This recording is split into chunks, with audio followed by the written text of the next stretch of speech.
जाम शोरों खां ख़बर अवां ताईं पहुचाईंदासीं जिते पंप मालिक टैंकर ड्राइवर ते तशद्दुद कयो आहे जॾहिं त ट्रांसपोर्टर्स ऐं ड्राइवर्स इंडस हाईवे ते एहतजाजी मुज़ाहिरो कयो आहे। ट्रांसपोर्टर्स वाटर टैंकर ड्राइवर्स ऐं सियासी समाजी धुरियुनि जामशोरो कोटड़ी रोड गाॾियूं बीहारे ब्लॉक करे छॾियो आहे।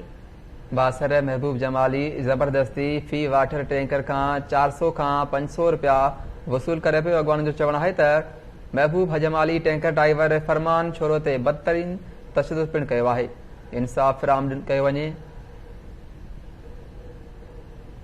ब्रेक न्यूज़ नाज़रीन जामशोरो खां पंप मालिक टैंकर ड्राइवर ते तशद्दुद कयो आहे। ट्रांसपोर्टर्स ऐं ड्राइवर्स इंडस हाईवे ते एहतजाजी मुज़ाहिरो कयो आहे।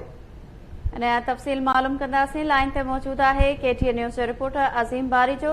जी अज़ीम, छा तफ़सील आहिनि?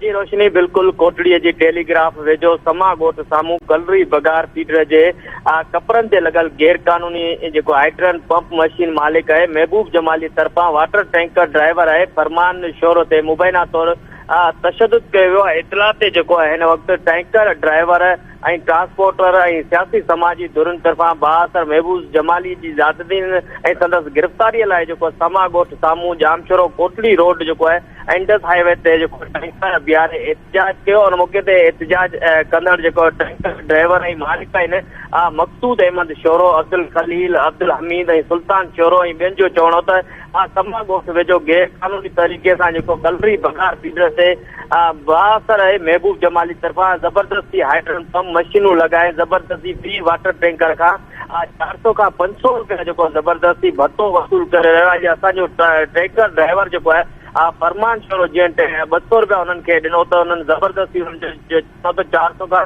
500 रुपया ॾिना वञनि न ॾियण ते जंहिं ते बासर जेको आहे हाइड्रन पंप मालिक आहे महबूब जमाली तरफ़ां जेको आहे बदतरीन तशद्दुद कयो। असां मुसलसल जेको आहे डाउन करण बावजूद बि आपाशी खाते वारा अमलदार हुजनि या डिप्टी कमिश्नर जामशोरो उन्हनि बासर सां बूटो ॾिने करे ज़बरदस्ती जेको भत्तो वसूल कयो। जो चवणो त जेसीं ताईं महबूब जमालीअ खे गिरफ़्तार करे हीअ हाइड्रन पंप मशीनूं जेके आहिनि हितां न पटरायूं त हीअ सख़्तु एहतजाज कयो वेंदो। जी वॾी महिरबानी नाज़रीन, अज़ीम बारी जो तफ़सील ॾिना आहिनि जामशोरो खां।